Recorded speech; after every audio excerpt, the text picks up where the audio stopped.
आशा करता हूँ आप सब लोग बहुत अच्छे होंगे। आपका एक बार फिर से स्वागत है आपके सेलेक्टिव लर्निंग अड्डा पर। तो चलिए बच्चों, आज का जो हमारा टॉपिक है वैद्युत फ्लक्स है, जो बड़ा ही इम्पोर्टेंट है हमारे एग्जाम दृष्टि से, और कम्पिटिटिव एग्जाम में भी इससे क्वेश्चन आते रहते हैं। चलिए स्टार्ट करते हैं। तो बच्चों, आज यहाँ पर कुछ ज़्यादा मज़ा आने वाला है, जिसके बारे में हम जानते हैं कुछ थोड़ा थोड़ा, बट वो कैसे कैलकुलेट करते हैं, एक से ज़्यादा हो जाती है। अब ये क्या है सर, एक से ज़्यादा?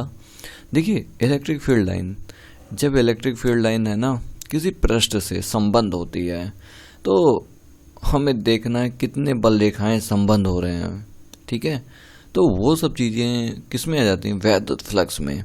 तो बड़ा ही इम्पोर्टेंट है आपके एग्जाम से। चलिए चलिए बच्चों, आज इसमें हमारा सबसे पहला जो टॉपिक है वो क्षेत्रफल सदिश है, एरिया वेक्टर। तो देखिए, जब तक आपको क्षेत्रफल के बारे में समझ में नहीं आएगा अच्छे से, तो आप इस चैप्टर को नहीं कर पाओगे। तो चलिए समझते हैं ये क्षेत्रफल सदिश क्या होता है। देखिए, आप जानते हैं ना, क्षेत्रफल जो होता है ना एक सदिश राशि होती है। क्या होती है? सदिश।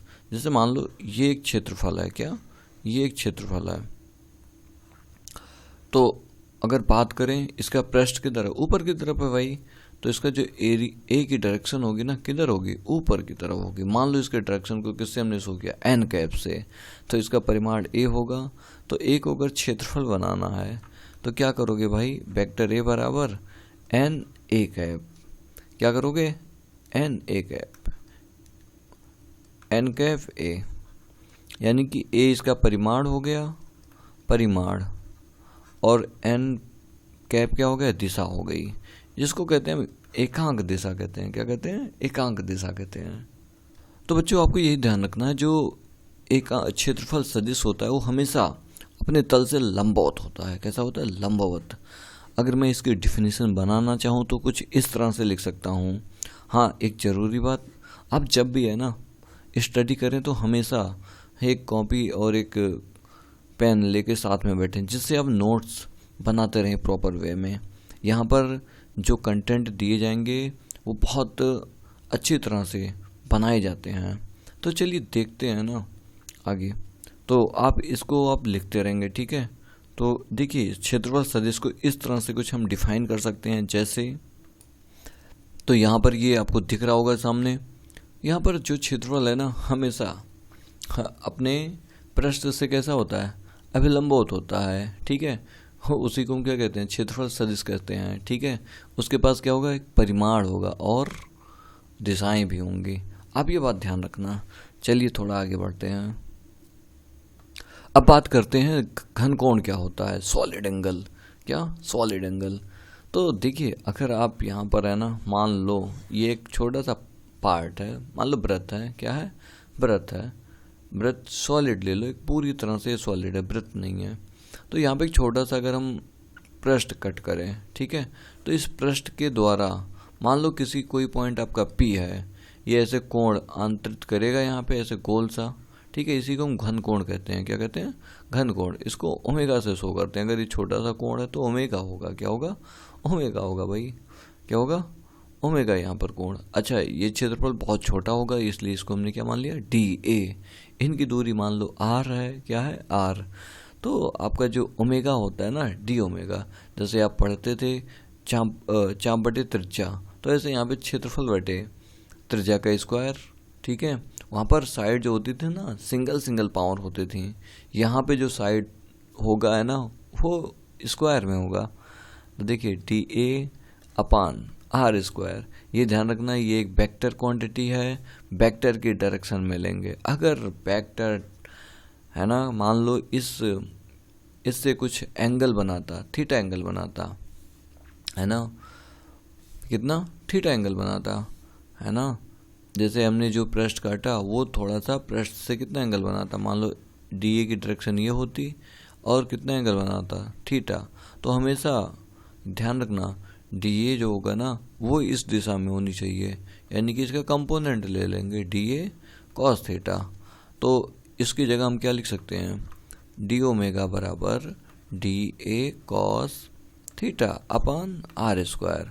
अब देखिए, अगर इसका पूरा पृष्ठीय समाकलन किया जाए, मतलब घनकोण को बहुत बड़ा किया जाए, पूरा घनकोण निकालना पड़े, तो इसका हम क्या कर देंगे, समाकलन कर देंगे। क्या कर देंगे, समाकलन कर देंगे।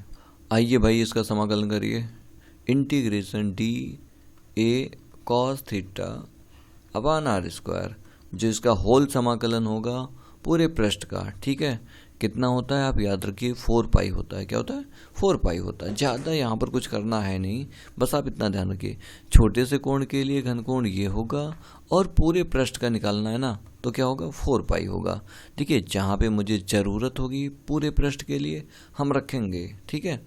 तो आप वहाँ पर ये मत सोचना कि सर ये कहाँ से आ गया। जैसे इस चीज़ को हम ऐसा भी शो कर सकते थे, कैसे, मान लें भाई यहाँ पर जो कॉस थीटा है आपका, उसकी वैल्यू 1 है। कॉस थीटा यानी कि जब 0 कोण बनेगा तभी तो 1 आएगा, तो ये बात समझ में आनी चाहिए। तो डी ओमेगा इंटीग्रल आपका है ना एरिया का इंटीग्रेशन होगा, तो ए बन जाएगा अपान आर स्क्वायर। और आप जानते हैं एक पूरे पृष्ठ का यानी कि गोलीय पृष्ठ का जो सॉलिड हो, ठीक है, एक स्फीयर का, एक गोले का पृष्ठ कितना होता है, क्षेत्रफल 4 पाई आर स्क्वायर होता है। अगर ये मान यहाँ पे रख दें, डी ओमेगा बराबर 4 pi r square upon r square, कितना, आर स्क्वायर, तो आपके पास ये कट जाएंगे, क्या गया, 4 पाई आ गया, 4 पाई आ गया। यानी कि ओमेगा बराबर घनकोण 4 पाई आ गया। टोटल जो कोण होगा वो आपका 4 पाई का होगा। तो उम्मीद करता हूँ आपको ये थोड़ा सा समझ में आया होगा। अब आगे बात करते हैं अपने टॉपिक पर। ऐसा मत सोचना ये अपना टॉपिक नहीं है, ये भी अपना टॉपिक है। चलिए बात करते हैं वैद्युत फ्लक्स। वैद्युत फ्लक्स, इलेक्ट्रिक फ्लक्स, जो हमारे एग्जाम पर्पज से बड़ा इम्पोर्टेंट है। इनका डिफिनेशन यूनिट्स आते रहते हैं। तो देखिए भैया, जो वैद्युत फ्लक्स होता है, इलेक्ट्रिक फ्लक्स होता है, एक संख्या होती है। क्या होती है, संख्या। फ्लक्स का ना याद रखना, जब जब फ्लक्स कभी भी आए तो वो संख्या से रिलेट करती है, यानी कि फील्ड लाइन की संख्या होती है। अब कौन से फील्ड लाइन की संख्या, तो इलेक्ट्रिक फील्ड की लाइन की संख्या। अब हमेशा याद रखना, जब फ्लक्स आएगा तो उसके साथ एरिया जरूर होगा। क्या होगा, एरिया होगा, क्षेत्रफल होगा, ठीक है, पृष्ठ हो सकता है, ठीक है।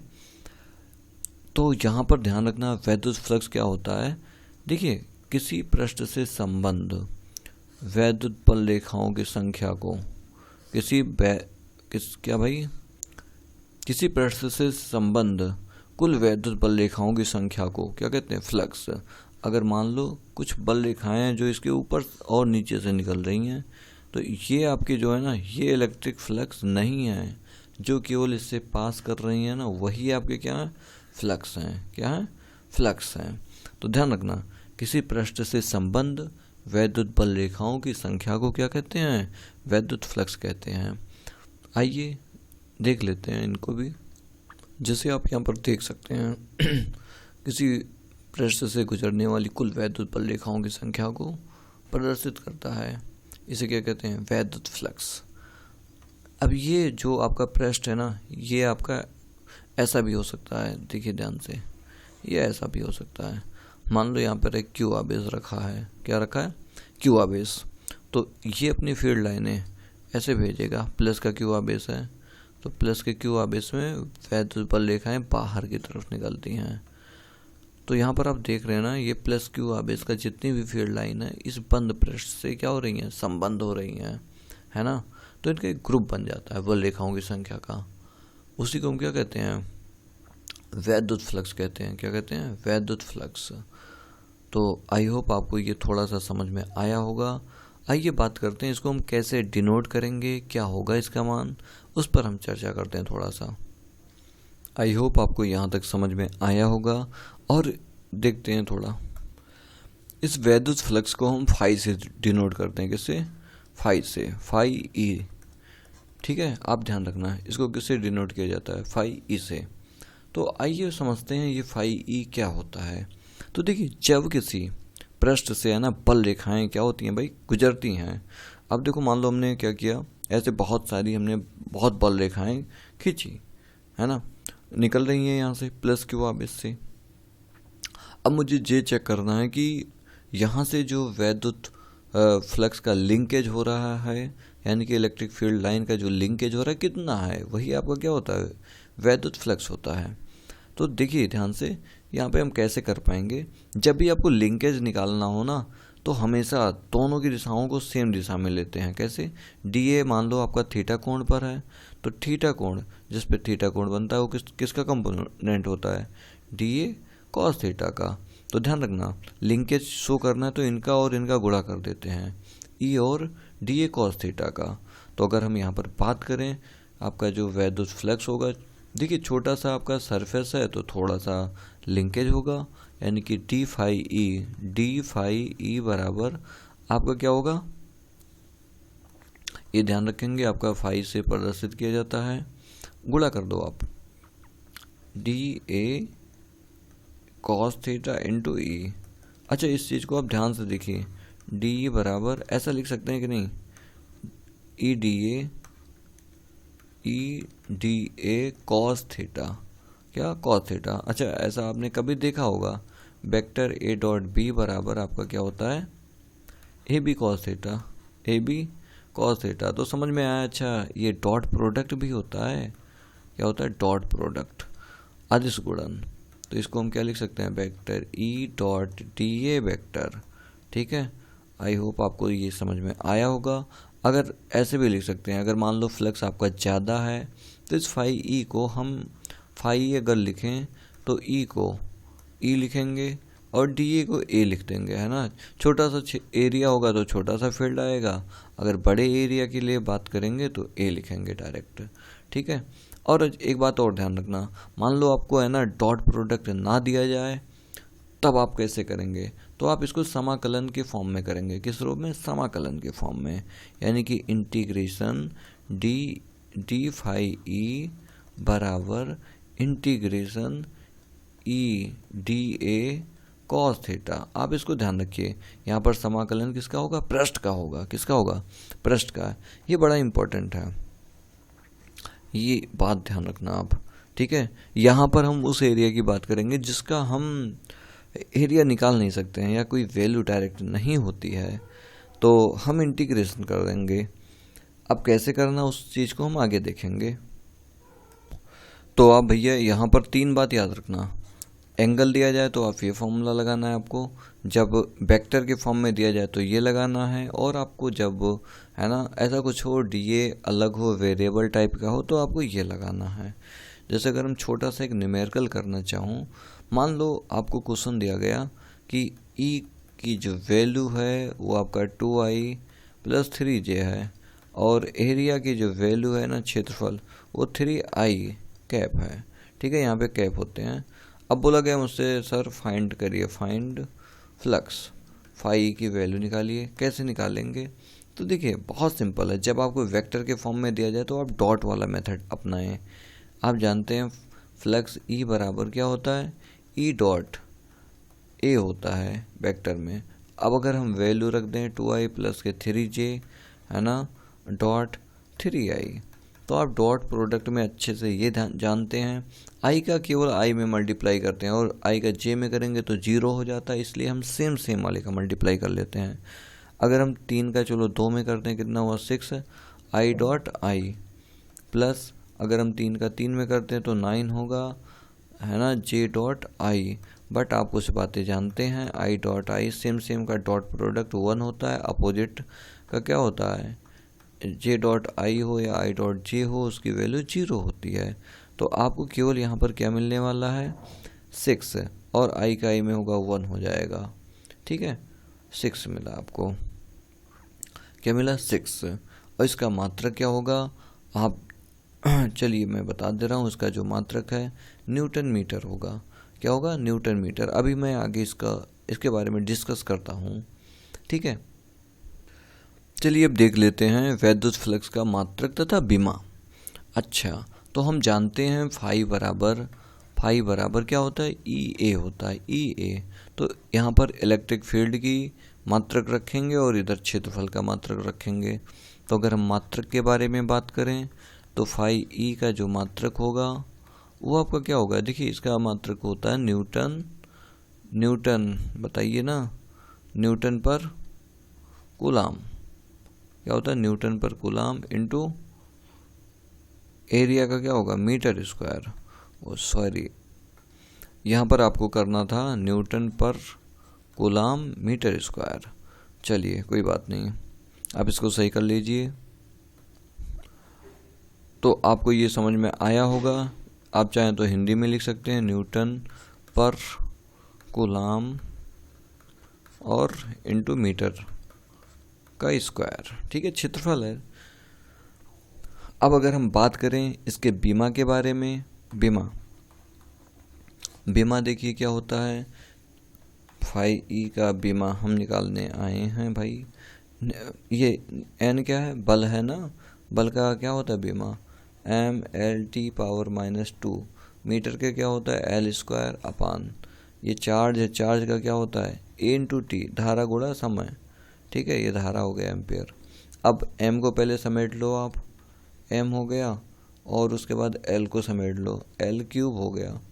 अब उसके बाद ये t ऊपर जाएगा तो t के पावर कितना, -3, और a के पावर -1, ये आ गया आपका। अगर मैं बात करूं MKS पद्धति में मात्रक की बात करूं, बड़ा इम्पोर्टेंट है ये। तो इसमें क्या होगा ना, ये आपका m क्या है, द्रव्यमान है। द्रव्यमान को हम MKS पद्धति में किस में मेजर करते हैं, किलोग्राम में, केजी में। तो आपका ये किलोग्राम हो गया, है ना। L क्या होता है, मीटर होता है, तो मीटर क्यूब हो गया भाई। और T क्या होता है, सेकेंड होता है, क्या होता है, सेकेंड, तो -3 हो गया। और A क्या होता है, धारा, एम्पियर, एम्पियर को हम A इनवर्स से डिनोट करेंगे। बहुत अच्छा। अब भैया बात करते हैं वैद्युत फ्लक्स का मान कब अधिकतम होता है और कब न्यूनतम होता है। तो देखिए, आप जानते हैं फाई ई जो होता है EA cos थीटा। अगर हमारा बड़ा सा क्षेत्रफल है तो A लगा देंगे, है ना, cos थीटा।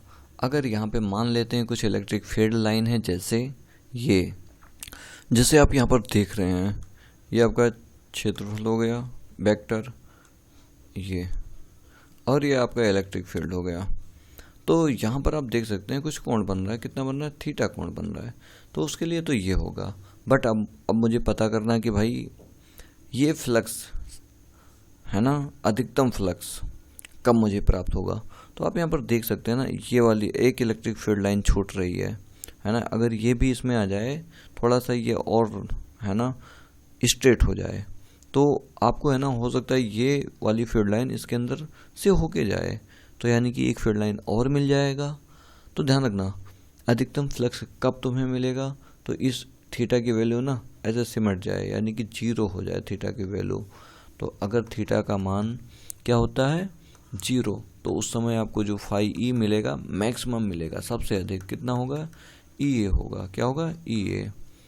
अगर मैं बात करूं थीटा अगर आपका 90 हो जाए, क्या हो जाए, 90, तब आपका इलेक्ट्रिक फील्ड कितना होगा। तो आप जानते हैं cos 90 का मान कितना होता है, 0 होता है। क्या होता है, 0। तो उस समय फ्लक्स का मान कितना होगा, ये आपका EA, और cos 0 का मान कितना, 0, cos 90 का मान 0। तो आपका सॉल्व करने के बाद कितना मिला, फ्लक्स 0। अच्छा, ये फोटो में कैसे दिखेगा, तो देखिए आप यहाँ पर देख सकते हैं, जैसे इसकी क्षेत्र की दिशा की तरफ ऊपर की तरफ है A, ठीक है, और इलेक्ट्रिक फील्ड की दिशा की तरह इधर है, ठीक है। इनके बीच में कितने का एंगल बना, 90। तो आप देख सकते हैं इस पृष्ठ से कोई भी फील्ड लाइन पास नहीं हो रही है, यानी कि जब फील्ड लाइन उस पृष्ठ से संबंधित नहीं हो रही है तो भाई फ्लक्स क्या होगा, 0। संबंध होने को ही तो फ्लक्स कहते हैं भाई, ठीक है। चलिए, आपका यहाँ तक आ गया। तो आप ये ध्यान रखेंगे, आपको यहाँ पर है ना कुछ नहीं मिला, मिनिमम 0 एकदम बिल्कुल, ठीक है। चलिए बात करते हैं गॉस प्रमेय या गॉस का नियम। देखिए, ये सबसे ज़्यादा इम्पोर्टेंट है आपके एग्जाम के लिए, तो आप इसको ध्यान से समझना। देखिए, ये कुछ है नहीं इसमें ज़्यादा।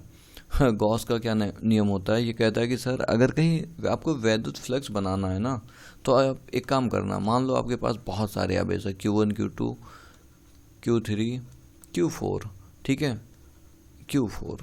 अब आपको मान लो क्या बनाना है, वैद्युत फ्लक्स बनाना है। ठीक है, कैसे हम समझ पाएंगे वैद्युत फ्लक्स कैसे हम क्रिएट करेंगे? तो देखिए ये कहता है सर अगर वैद्युत फ्लक्स चाहिए ना तो आप एक बंद पृष्ठ बनाइए। क्या बनाइए? बंद पृष्ठ। एक कल्पना कीजिए, मान लीजिए एक काल्पनिक पृष्ठ है जिसके अंदर 4 आवेश हैं। इन चारों आवेशों का जो सम है वो कितना है? Q है। Q जो है Q1 plus Q2 plus Q3 plus Q4 है। ठीक है, तो वो कहता है कि सर एक काल्पनिक पृष्ठ आपको बनाना ही पड़ेगा और इस पृष्ठ का क्या नाम होगा? गॉसियन पृष्ठ। ठीक है, जो हम कल्पना करते हैं भाई उसी पृष्ठ को हम क्या कहते हैं? गॉसियन पृष्ठ। ठीक है, अब उस पृष्ठ के अंदर जितने आवेश संबंध होते हैं, परिपथ हो जाते हैं, बंध जाते हैं, घिर जाते हैं चारों तरफ से। ठीक है, तो वो जो फ्लक्स उत्पन्न करते हैं फाई ई, है ना, वो क्या होता है? कुल आवेश का 1/ε0 गुना कितना? 1/ε0 गुना Q टोटल। यही आपका होता है। यही किसने बताया? गॉस ने बताया। अब इसकी ज़रूरत क्यों थी, क्यों दिया इन्होंने? क्या होता है ना, जब अपने पास एक से ज़्यादा आवेश हो जाते हैं, एक से ज़्यादा जैसे मान लो 4-5 हो गए, तो हम उस समय वैद्युत क्षेत्र निकाल सकते हैं, बट हमारा बहुत लॉन्ग होगा।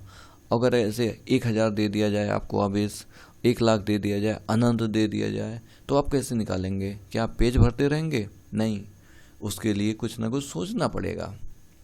तो हमारे गॉस साहब ने सोचा कि कुछ ऐसा ही कर देते हैं कि आप हमारा थ्योरम लगाएं और आपका आंसर आ जाए। ये आपका ε0 है। ठीक है, तो देखिए आपको कुछ समझ में आया होगा। किसी काल्पनिक पृष्ठ से संबंध या परिबद्ध कुल आवेश जो होता है ना, वो कितना होता है? 1/ε0 गुना होता है। ठीक है, यहाँ पे ध्यान रखना Q टोटल वही होगा जो उस परिबद्ध काल्पनिक पृष्ठ के अंदर होगा। ये बात ध्यान रखना, नहीं तो गलत कर जाओगे। सर्कल नहीं है, पृष्ठ है पूरा। अब इनसे जो बल रेखाएं ऐसे निकलेंगी, वो बल रेखाएं इस फाई के बराबर होंगी। Are you clear? चलिए आगे समझते हैं। धीरे धीरे अब इम्पोर्टेंट पॉइंट आने वाला है। चलिए जैसे मैं बात करूं कि आपके पास यहाँ पे -2Q प्लस के 3Q माइनस के 4Q है ना, प्लस के 8Q है। ठीक है जी, अब वो कह रहा है कि आप अगर एक काल्पनिक पृष्ठ खींच लें, ठीक है, ये मान लो एक पृष्ठ के अंदर यहाँ पे -5Q है, ये 8Q है, तो आपको बताना है वैद्युत फ्लक्स कितना होगा।